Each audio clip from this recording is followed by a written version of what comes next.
Is there an ideal pedigree for a salesperson? My guest today says not necessarily. Let's talk about the career twists that bring many people to a successful career in sales in today's episode of Closing Time.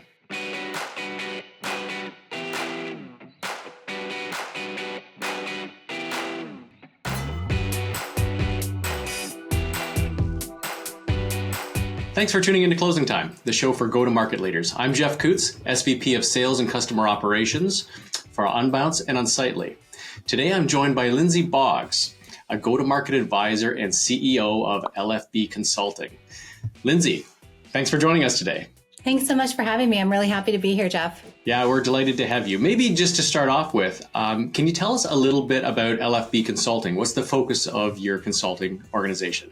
Yeah, the focus of my consulting is helping a lot of different organizations with their go-to-market strategies and helping them ramp sellers and SDRs and really just honing in on those playbooks and go-to-market strategies out there. I love it. I think you and I both probably came up through this world and have lots of experience here. So I really like the topic because I think if you put our two careers together, we probably hired hundreds of different sales professionals over that period of time. And the truth is there aren't really a lot of majors in colleges and universities for sales roles. I've heard about one just recently, actually, that's come to us looking for a CRM solution. But outside of that, it's a very rare type of discipline. Right. What that really means is that most people are coming into this profession from a different area of focus altogether. What have you seen so far? Yeah, I mean, over my career, I've probably hired over 1,000 SDRs and AEs as well. And what I've seen a popular theme being is that they have a communications degree or they have a marketing degree. Some people have a sports degree. It really just depends, but there are different elements to their degree that make them sales ready. Got it. And I would say that your background personally is pretty interesting as well, because it's likely what I would consider a non-traditional professional for getting into sales, and that you started in the performing arts area. Mm-hmm. How did this all come about? What attracted you to the sales environment? Yeah, I mean, I graduated with an opera degree in 2006, and that was right around the time of the recession that we had. And I ended up working at FedEx Office Corporate as an administrative assistant, and I worked for a VP of real estate. And at the time, I didn't really think anything of it that it would help me in my career. But when I navigated towards the SDR role and got into sales, what it taught me is that you talk to an SVP or VP of insert any company, they're a person just like you and I are. And that really helped me set up myself for success in the SDR role. And then I catapulted from there. That's a great experience that you've had. What would you say some of the majors are in school that might help make people surprisingly great at sales and have a successful career in that area? Are there some that you would point to that might be more valuable than others? Psychology is one that comes to mind, absolutely, because they are very good at active listening. They are very good with empathy.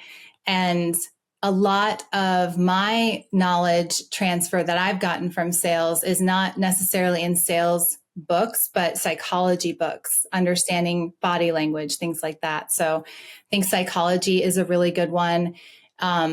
And a lot of people with a sports background transfer well into sales in addition. Can you tell me a bit more about the sports piece of that? I'm curious about that because we see a lot of that as well. People that have competed one way or another. Is that the angle that you're looking at? Exactly. And the drive that they have. So not only competition, but the drive and momentum that they have in their sports. Performing arts, we touched on that a little bit with music or even theater.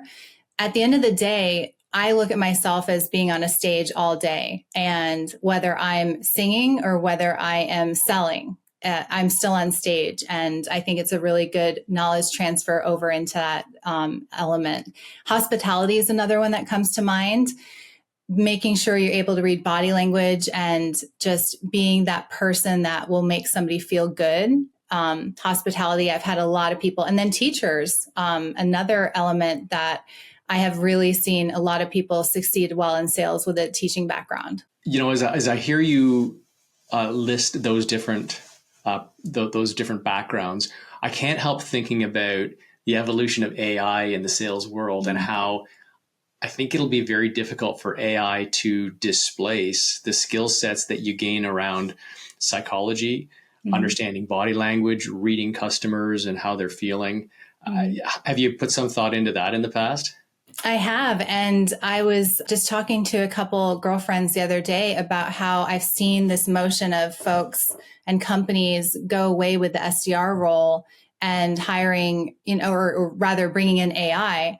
My anticipation is that they're going to realize that was a terrible mistake. And in 2 or 3 years' time, they're going to hire all these people back because they realize the human element is missing. And that's what people want. It's a great comment. Let me pivot for a minute away from academics and into work experience. What do you think would really put a budding professional in the right path to become ready for a sales profession long term? Are there some things that you would recommend that an individual invests in to be able to prepare themselves?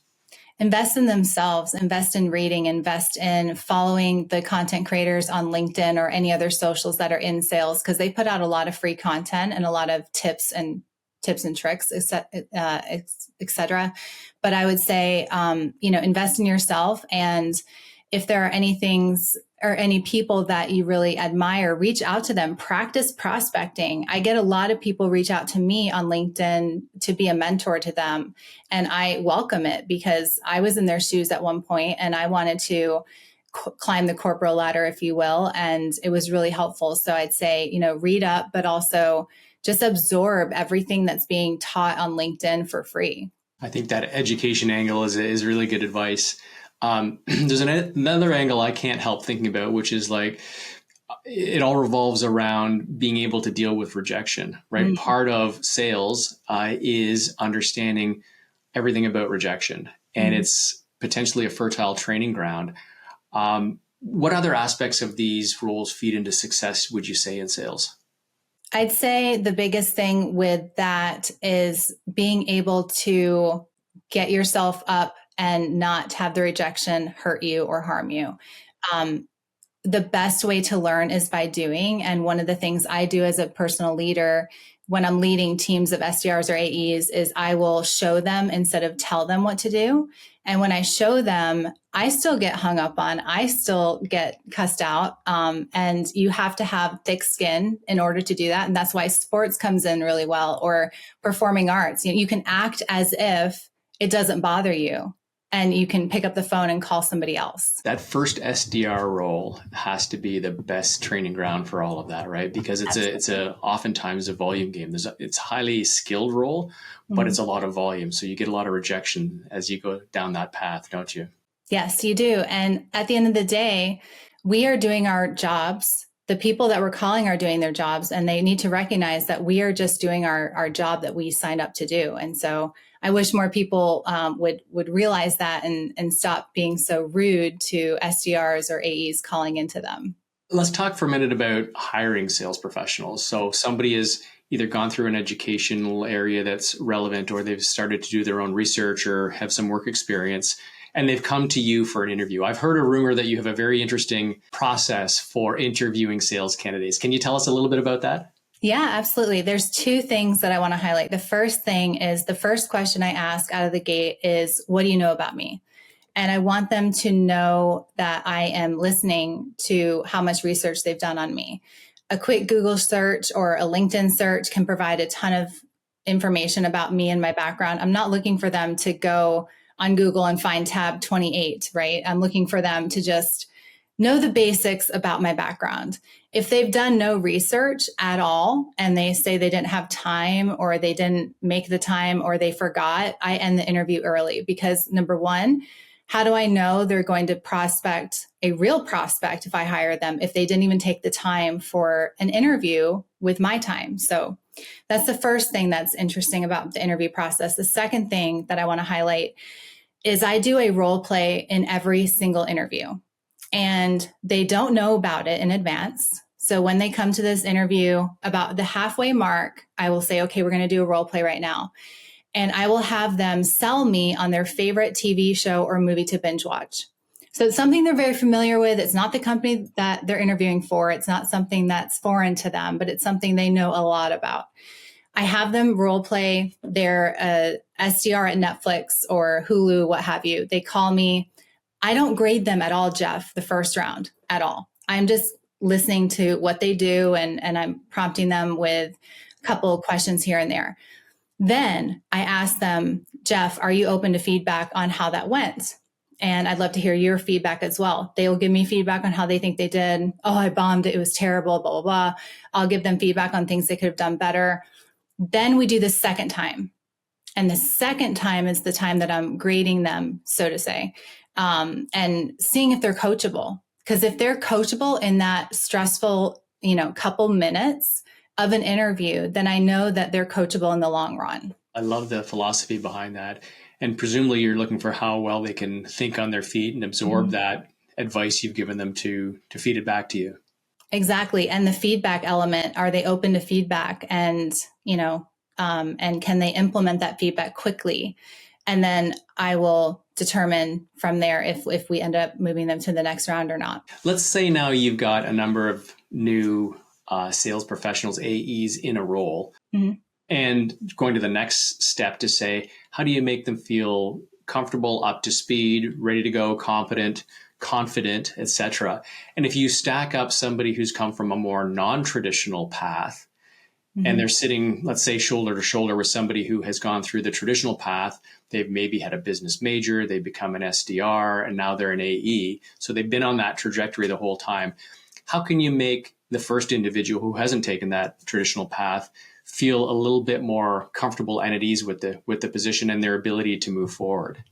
It all comes down to onboarding, Jeff, and making sure they have a really good onboarding program. And that's something that I typically own at organizations I work with.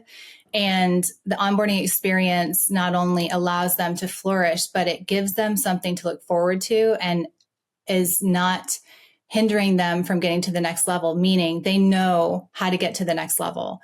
That's what I've done at a lot of organizations is SDRs will be stuck, so to say, in the SDR role. And they're wondering, how do I get to be an enterprise AE when I need 10 years of experience? Well, there are different motions we can go through to get them successful to the next role of the SDR role or account management, CXM, et cetera. But I think the biggest thing is communication and, allowing them to know what the next step is and guiding them along the way. That's great. And then fast forwarding a little bit further, when you get into, let's say partway through the intermediate level of that maturation into the role and you're having one-on-ones with them, do you ever come across a scenario where they feel like, since I've come from a non-traditional path, there's a bit of the imposter syndrome going on where they don't feel like they're as well equipped as some of the others might be? Absolutely. And I still have imposter syndrome to this day at times. So it's very common. One of the things I do in my one-on-ones, which I think helped me get the Manager of the Year award at Citrix many years ago, is I implemented a one-on-one structure where we used a platform where I could ask them questions in advance of their one-on-one. And then when they come to their one-on-one, they have it filled out. And so I know in advance what we're going to be talking about because of the questions I asked, and they have a place to put their questions in or comments, et cetera. So that way there's open communication both ways and there's feedback loops both ways. It's not just me giving feedback, but it's them giving feedback on what I can be doing better as a leader as well. Listening to that in a small way, that's a little bit of preparedness for a sales call too, right? Is setting the agenda, thinking about it ahead of time and coming with that agenda in mind of what you want to accomplish. I like that. That's great. Hey, Lindsey, this is great. Thank you so much for taking us through these ideas and thinking about where effective, really successful sales professionals can come from and how to help coach them and mentor them over a period of time. I found it really enlightening. So thank you for joining us today. Thanks so much for having me, Jeff. I appreciate it. And thanks to all of you for tuning in. Feel free to sign up for the Closing Time newsletter to get this show delivered right to your inbox. And we'll see you next time on Closing Time. Thanks for joining.